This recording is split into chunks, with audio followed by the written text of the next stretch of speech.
Et merci aux organisateurs et aux organisatrices pour cette très belle invitation.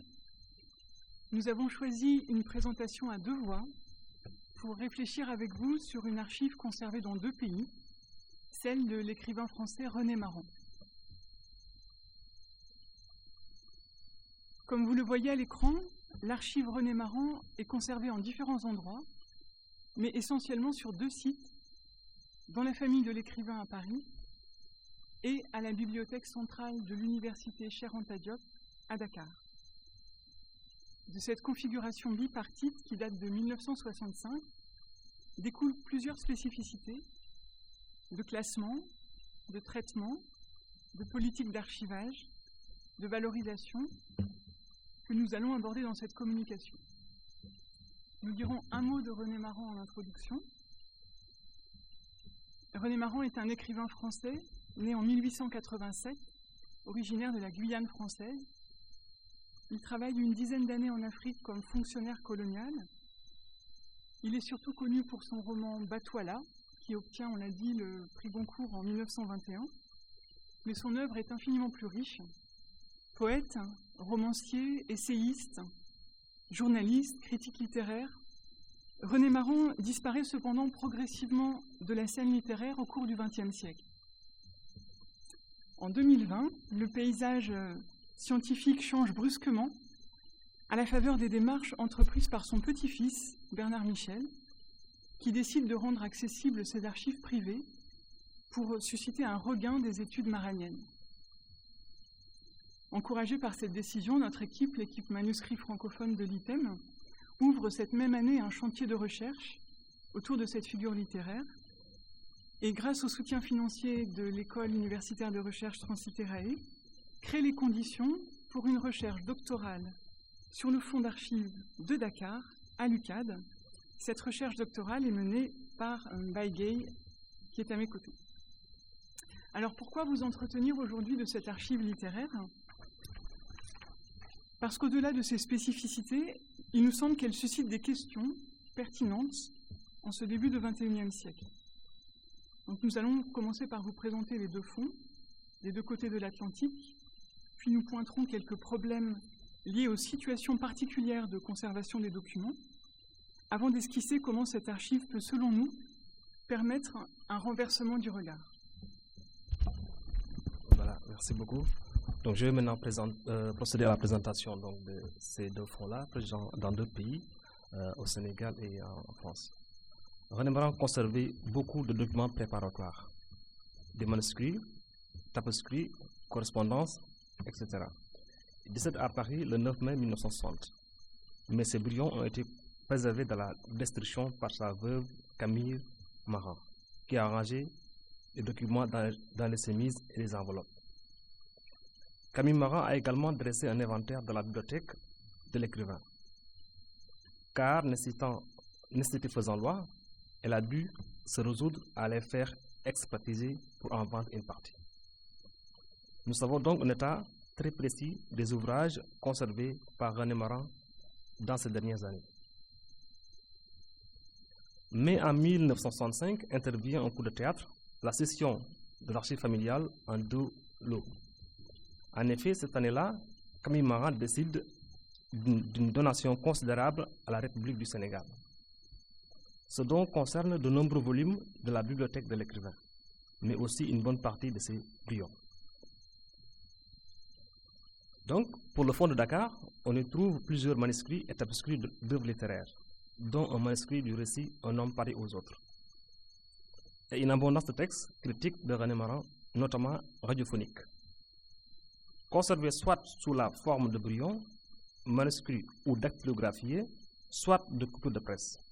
Signalons également que les ouvrages de la bibliothèque de René Maran légués à Dakar sont souvent dédicacés par leurs auteurs, ou truffés d'une ou de plusieurs missives rédigées par l'auteur du livre et rangées là par René Maran.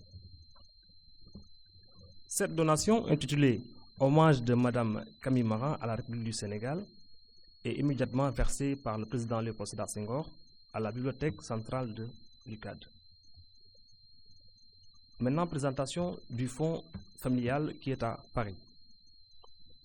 Au moment de verser en 1965 à la République du Sénégal une part conséquente de la bibliothèque et des archives de son défunt mari, Camille Maran a conservé ses ailes pour des raisons affectives, certains volumes et certains documents.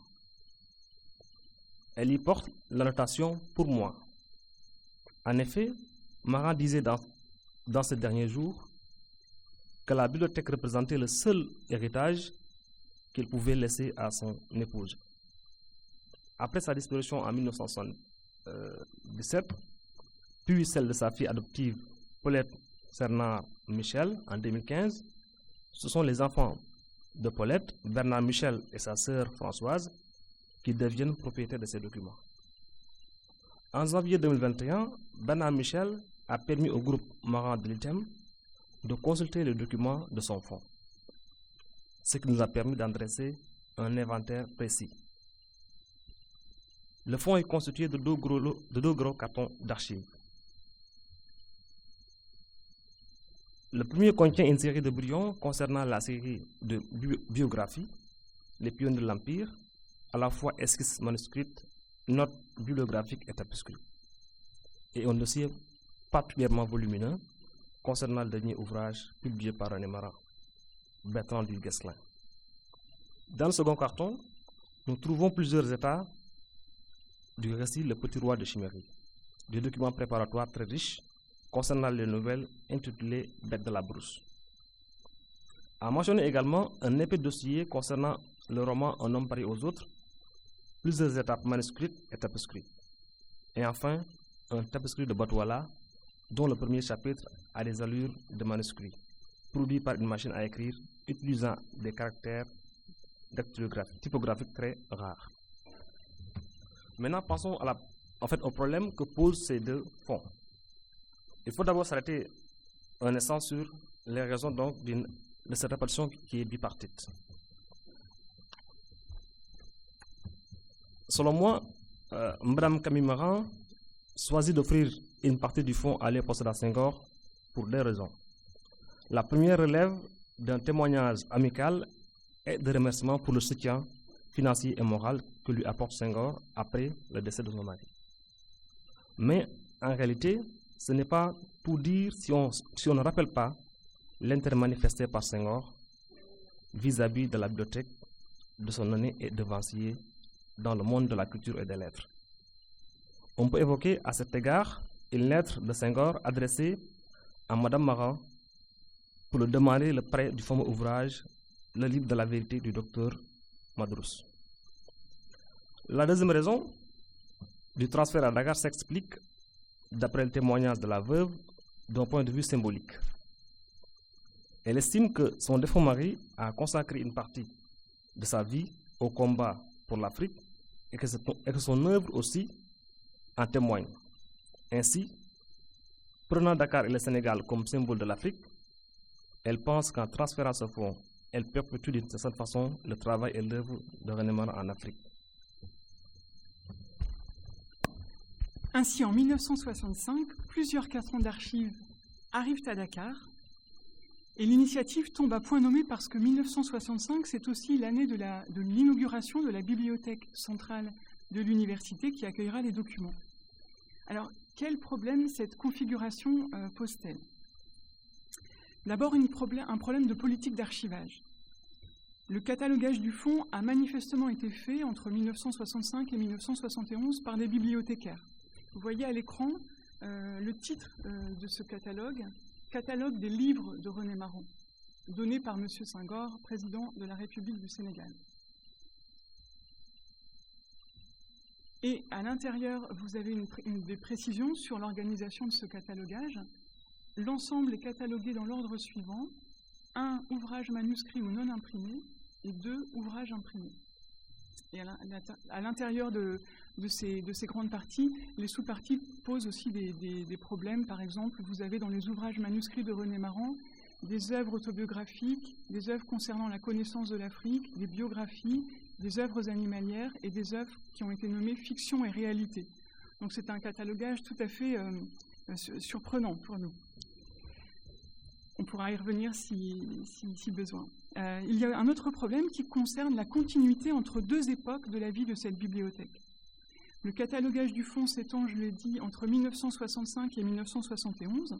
À cette époque, le personnel de la bibliothèque de Dakar est encore largement constitué de coopérants. L'université de Dakar est en effet sous la tutelle de l'Académie de Bordeaux, de sa création de 1957 jusqu'à 1971. Après le départ des coopérants français et la sénégalisation de l'université, dans un contexte de montée en puissance des littératures nationales, le fonds René Maran tombe dans un relatif oubli, au point que les ouvrages de la bibliothèque de l'écrivain, y compris ceux qui contiennent des lettres d'écrivain, ont été versés au catalogue général de la bibliothèque universitaire. Ils ont été signalés comme communicables. Certains étudiants ont dû avoir des surprises en demandant, par exemple, un ouvrage de Joseph Zobel et en tombant sur une lettre de l'auteur à René Maran qui était restée à l'intérieur. Ces dysfonctionnements sont à mettre en rapport, comme cela a été souligné mercredi par Andrés, avec le statut de l'institution. En effet, le Sénégal n'a pas de bibliothèque nationale, même si l'on sait que Senghor avait ce projet depuis 1966, et c'est toujours vrai à l'heure actuelle. On peut donc comprendre que la bibliothèque universitaire, cette fameuse bibliothèque centrale, ait reçu à l'époque plusieurs dons d'écrivains, de familles d'écrivains, alors qu'elle n'a pas vocation, a priori, à recevoir et surtout à traiter un fonds d'archives de cette sorte. Alors certes, il existe sur le campus de l'UCAD, de l'université Cheikh Anta Diop, une excellente école de formation des bibliothécaires et des archivistes, les BAD, mais les responsables de la bibliothèque centrale ne reçoivent pas, n'ont jamais reçu, depuis l'indépendance, de directives de conservation et de valorisation au sujet de ces fonds d'archives spécifiques. Ils n'ont pas non plus de budget dédié. Ce qui a pour conséquence, d'abord l'absence de lieux de conservation sécurisés. Les manuscrits de René Maran sont conservés sur des étagères non protégées dans le bureau du directeur des collections. L'absence également de transparence quant au protocole d'accès aux originaux, comment consulter les manuscrits de René Maran. Et puis, la troisième conséquence, c'est la perte de certains documents, aussi bien des ouvrages dédicacés que de certains manuscrits. En novembre 2021, l'institution a dû faire un bilan de ces pratiques, car un grand colloque sur René Maran s'est tenu à Dakar en novembre. La bibliothèque a donc décidé de sortir du catalogue général les ouvrages de la bibliothèque personnelle de René Maran, enfin, donc ils sont retournés dans les réserves. Mais elle a également décidé de ne plus communiquer l'inventaire du fonds René Maran, fait en 1971, celui qui est à l'écran, tout simplement pour masquer les pertes de documents. Par contre, la bibliothèque de Dakar offre un excellent service d'accès aux documents numérisés. Elle a bénéficié en 2014 du travail d'un stagiaire de l'ENSIB, Clément Tisserand, qui a numérisé la quasi-totalité du fonds. Mais cette bibliothèque numérique utilise pour base de catalogage toujours l'inventaire de 1971. Donc on retrouve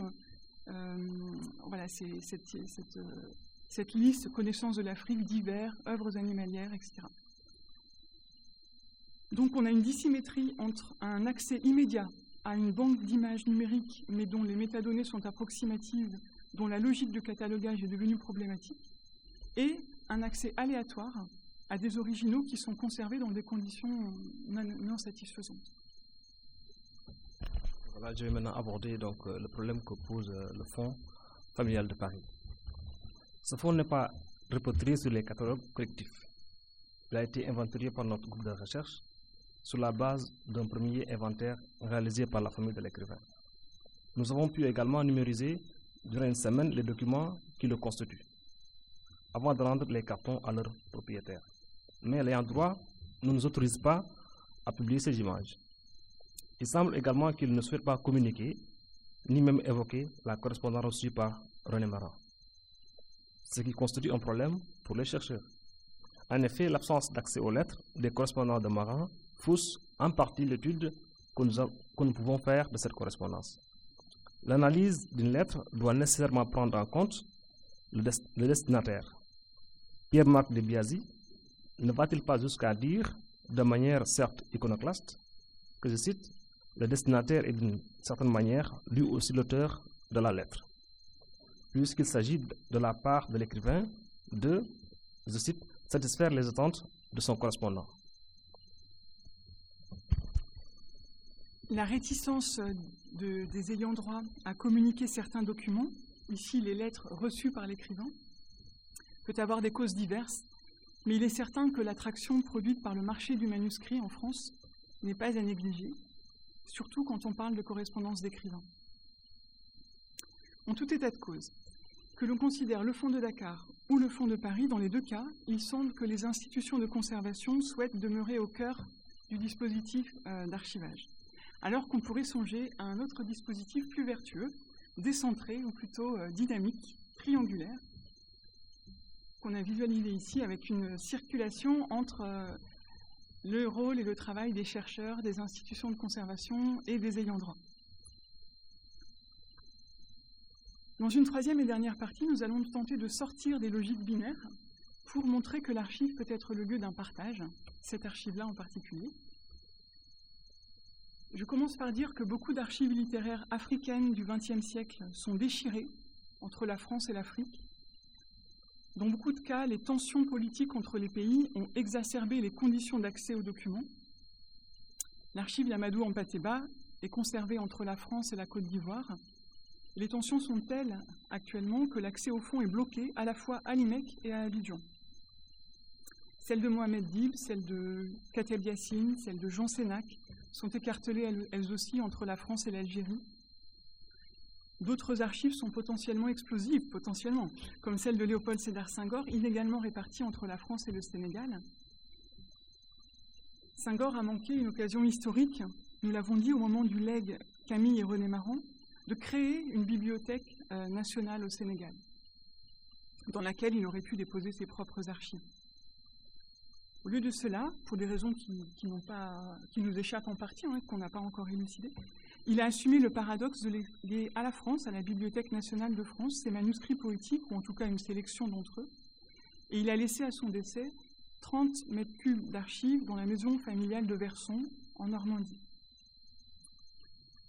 Il est certain que les enjeux postcoloniaux relatifs à la restitution des biens culturels vont toucher ces corpus, à court ou à moyen terme. Il faut donc faire dialoguer ces archives au-delà des océans. Il faut parvenir à les réunir par la recherche, par l'édition, comme l'a fait par exemple Guy Guyat pour l'établissement de son journal intime de Jean Sénac, qui puise dans le fonds de la Bibliothèque nationale d'Algérie et dans celui de la Bibliothèque de l'Alcazar de Marseille, qui ont chacune une moitié du puzzle. Et ces deux moitiés ont été réunies par l'édition. Mais dans le cas de René Maran, il nous semble qu'on est dans une autre configuration. On est dans l'avenir. Pourquoi?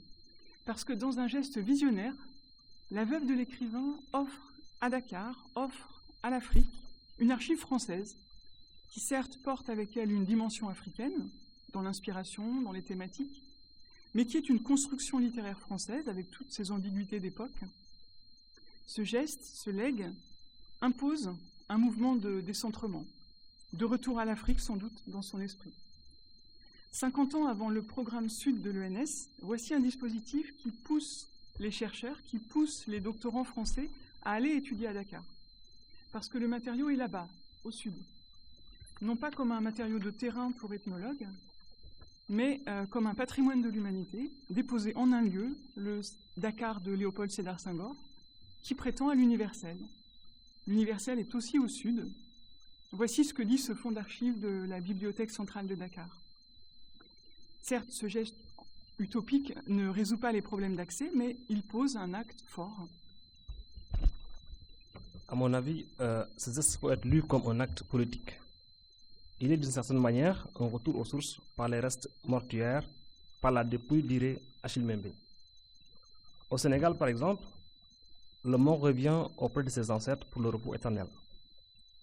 Dans la diaspora sénégalaise, les familles tiennent à repatrier la dépouille. Ce faisant, Camille Maran renoue le lien entre un Maran et l'Afrique ancestrale, notre race selon la formule de Maran lui-même. Ce geste inaugural de Madame Maran pourra être prolongé par des dispositifs de partage d'archives entre la France et le Sénégal, entre les archives parisiennes et les archives de la Bibliothèque de Dakar, comme c'est déjà le cas, par exemple, pour les archives du Festival mondial des arts nègres, le FESMAN, dont les documents conservés à l'INATEC seront bientôt accessibles à Dakar sur un poste dédié à la Bibliothèque centrale, de la même manière que les archives dakaroises du festival sont maintenant disponibles sur le site du musée du Quai Branly. Signalons aussi, en manière de clin d'œil et pour remercier l'équipe de Yann Sordet, que l'Institut de France vient de mettre en ligne ces jours-ci la correspondance entre René Maran et Francis Ambrière. Donc, les planètes commencent à s'aligner. Pour terminer sur une considération plus littéraire, disons simplement que 100 ans après René Maran, Mohamed Mbougar Sarr, le romancier sénégalais, reçoit à son tour le prix Goncourt pour son roman La plus secrète mémoire des hommes. Lui aussi évolue entre la France et le Sénégal depuis une quinzaine d'années. Et se signale comme étant un grand lecteur de René Maran. Il a préfacé d'ailleurs en 2021 un roman de René Maran, Un homme pareil aux autres, pour la réédition, en insistant sur sa modernité. Et il se trouve, heureusement, que le manuscrit de ce roman est à Dakar. Sur cette image.